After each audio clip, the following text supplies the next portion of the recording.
What's up, people? I just got done watching the brand new Spider-Man Homecoming trailer. I stayed up, I watched Jimmy Kimmel for the first time in my life, just so I could see this moment. Many of you may not know this, but Spider-Man is my number one, my all-time favorite superhero, just ever. I'm anxious as hell to talk about what I think about this. And it's good. Don't know what to say about the direction that this is going. A lot of this feels like a high school movie more than a superhero movie, but in a way that's what makes the best Marvel movies. Captain America Winter Soldier is more of a political thriller than a superhero movie. Guardians of the Galaxy is more of like a weird, quirky space opera than a superhero movie. I kind of like that this movie just starts out with Peter Parker looking at girls and being awkward and lame, because it fits the character. Maybe it's just me looking at the Ultimate series with Miles Morales, that the sidekick that Tom Holland's Parker has resembles, what's his name? All new Spider-Man issue number 3. I'm totally lame. What's this kid's name? Genki. I'm wondering how much John Watts and crew took from the normal Amazing universe and maybe mixed it in with the all-new stuff. Is this their way of kind of remedying the Miles Morales thing? Is this taking over? Where this starts getting weird, though, is the introduction of Tony Stark. At least from the trailer, he looks like too much of a deal. I don't really know why Tony's going on this super mentor vibe with Peter. At least right off the bat. This is Marvel's first Spider-Man, so I really want to see Spider-Man. I really want to see Peter Parker and his element and what he's all about. And the more that y'all introduce Tony into this as sort of a guy that's watching over his entry into superhero-dom, it's odd. It's just a trailer, and Robert Downey Jr. sells, so maybe that was just a taste of what we get.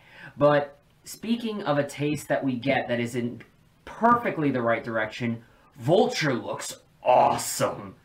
Vulture looks cooler than I think I've ever seen him in the comics, with these big old mechanical wings with turbines. The hood is a mix of like a helmet, but it's also got this weird gruffness, this DIY vibe to it.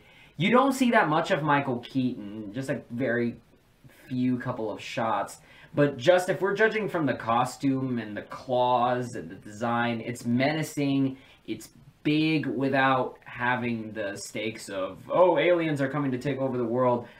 Basically, I don't think this will end in Spider-Man fights a bunch of robots or alien hordes or whatnot. This looks like a fun twist and a way to see a villain that we've never seen before. This is a lot lighter than I was expecting. I was expecting a mix of Sam Raimi and Andrew Garfield, but this is very much the saturated 60s style.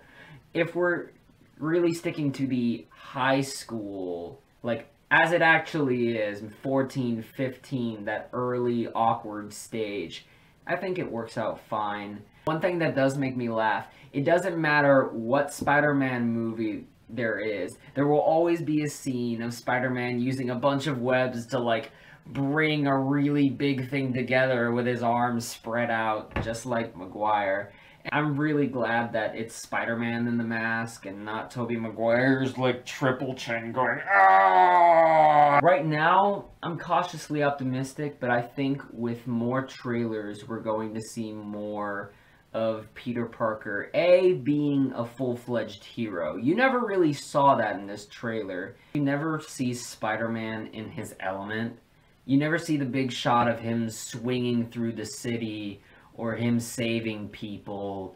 The closest you get is that Spider-Man 2 homage ripoff.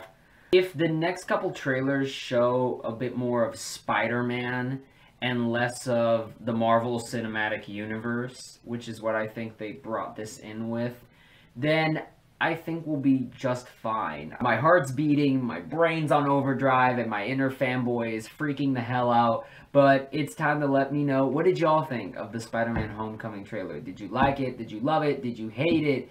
Do you want Zack Snyder to take over the damn franchise? Let me know what you think below. Let me know what you think about your rankings with Tom Holland and Tobey Maguire and Andrew Garfield. Let me know what you thought about the Vulture costume. Is there too much Tony Stark? Is there not enough?